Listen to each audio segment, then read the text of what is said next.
বাংলাদেশে বর্তমানে যে পরিস্থিতি, কে যে কোন সময় রাতের বেলা দেশ ছেড়ে দেয় সকালে উঠে আপনি নিউজের মতন দেখতে পাবেন। আচ্ছা, প্রশ্ন হচ্ছে আমাদের বিসিবির এই মুহূর্তে যিনি সভাপতি আছেন, বাংলাদেশের এক সময়ের খুবই ভদ্র, শান্ত, জনপ্রিয় ক্রিকেটার আমিনুল ইসলাম বুলবুল। ভালো ক্রিকেটার হওয়া আর একটা টিমকে পরিচালনা করা, একটা সিস্টেমকে পরিচালনা করা সোজা কথা না, যখন আপনার উপরে প্রেসার থাকবে বিভিন্ন দিক থেকে। যখন বাংলাদেশ ক্রিকেট আইসিসি থেকে আউট হয়ে গেছে, বাংলাদেশ ক্রিকেট এই আইসিসি থেকে আউট হওয়ার কারণে বছরে ৩০০ কোটি টাকার উপরে ক্ষতিগ্রস্ত হবে। খেলোয়াড়দের বেতন থেকে যত সুযোগ সুবিধা আইসিসি দিত, এগুলো সব মাইনাস হয়ে যাচ্ছে, নাম্বার 1। আর ঠিক তখনই গভীর রাতে অস্ট্রেলিয়ার উদ্দেশ্যে দেশ ছেড়ে পালিয়ে গেছেন আমিনুল ইসলাম বুলবুল। এখন আমরা কেন পালিয়ে গেছে বলছি, আসুন দেখি। বাংলাদেশ ক্রিকেট বোর্ডের সভাপতি আমিনুল ইসলাম বুলবুল গতকালকে রাতে বা গতকালকে দেশ ছাড়তে পারে বলে সারাদিন একটা গুঞ্জন ছিল। আর এই গুঞ্জনের সত্যতা হচ্ছে তিনি দেশ ছেড়া আসলে চলে গেছেন। কোথায় গেলেন, কেন গেলেন, আসুন দেখি। প্রথমবারের মতন টি-20 বিশ্বকাপে বাংলাদেশকে কিক মারা হয়েছে। বোর্ড পরিচালকরা পদত্যাগ করা শুরু করছে, প্রশাসনিক অস্থিরতা, আর এই সকল কিছুর মাধ্যমেই বুলবুল ইসলাম তিনি বাংলাদেশ ছেড়া পালাইয়া স্বস্তি পেতে চাচ্ছেন। তবে জনগণের মধ্যে নানান গুঞ্জনও তিনি তৈরি করে ফেলেছেন। গতকালকে সন্ধ্যা থেকেই আপনার ক্রিকেট মহলে গুঞ্জন ছড়িয়ে পড়ে তিনি রাতেই দেশ ছেড়ে চলে যাবেন। তো বিভিন্ন গণমাধ্যমে বিষয়টি জানাজানি হলে বুলবুলকে আপনার গণমাধ্যম কর্মীরা জিজ্ঞেস করছে, স্যার আপনি কি দেশ ছেড়ে আসলে পালাই যাবেন বা চলে যাবেন বাংলাদেশ ছেড়ে? বলতেছে, না, খবরদার, এমন কোনো কথা না, আমি দেশে থাকবো, দেশে থাইকাই বোর্ডের কাজ করব, এমনকি আগামী কয়েক মাসের মধ্যেও আমার বাংলাদেশ ছাড়ার কোন রকমের পরিকল্পনা নেই।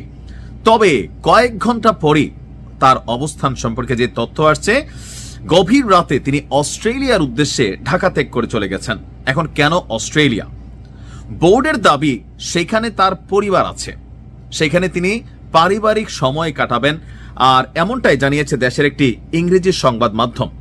এই মুহূর্তে আমিনুল ইসলাম বুলবুলের বিদেশ যাত্রা নিয়ে প্রশ্ন তো স্বাভাবিকভাবে উঠছে যে বাংলাদেশ ক্রিকেটটারে কেউ বলেন ৩ আসিফ খায়া ফেলছে। সাবেক ক্রীড়া উপদেষ্টা আসিফ মাহমুদ সজীব ভুইয়া, ডক্টর আসিফ নজরুল আইসিসির সাথে চ্যালেঞ্জ নিয়ে পট করা কই থেকে কি প্যাস লাগালেন। আগেই কইছি বাংলাদেশের গণে না আইসিসি, এটা কিন্তু বাস্তব। কারণ বাংলাদেশ ক্রিকেটে ওই রকম কোনো কিছুই আমরা করতে পারতেছি না। নাম্বার 3 হচ্ছে আমাদের শিল্পী আসিফ, এটা একটা ট্রল হয়েছে আর কি। তো এর মাঝখানে এই যে চারদিক থেকে জটলা, তা আমাদের আমিনুল ইসলাম বুলবুল তিনি চিন্তা করতেছেন, ভাগো এই পুরা দায়ভার তো ভাই আমার কান্দে এসে পড়তেছে, আপাতত দেশটা সেটা যাই, পরেরটা পরে দেখা যাবে, নিজে বাঁচলে বাপের নাম। আমার ধারণা এরকমই হয়েছে। বিসিবির বর্তমান পরিস্থিতিতে এই সফর নিয়ে নানান সমালোচনা আসবে যে ওনার অনুপস্থিতিতে বোর্ডের সভাপতি শেখ হাসিনা, আওয়ামী লীগের সভাপতি, সভানেত্রী শেখ হাসিনা বাংলাদেশ আওয়ামী লীগ ঘুমাই গেছে, বিসিবির সভাপতি নাই, তো বোর্ডের সিদ্ধান্তগুলো কে নেবে? বাংলাদেশ কি রিয়েকশন দিবে? আইসিসির কাছে কি ঝুঁকবে নাকি ঝুঁকবে না, নাকি মিনতি করবে, নাকি আবার আমরা রিয়েকশনে যাব? এটা তো একটা প্রশ্ন।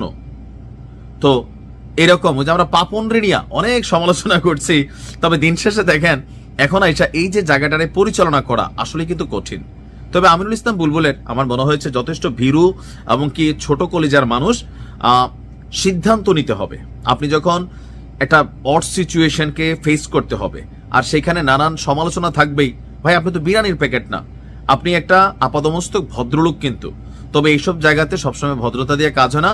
আপনাকে সিদ্ধান্ত নিতে হবে। সরকার বিসিবি আলাদা জিনিস, সেক্ষেত্রে আপনি আপনার সিদ্ধান্ত এখানে সরকারকে মানাইতে হবে। না পারলে ভয়, মবের ভয় হয়তো বা, জানি না।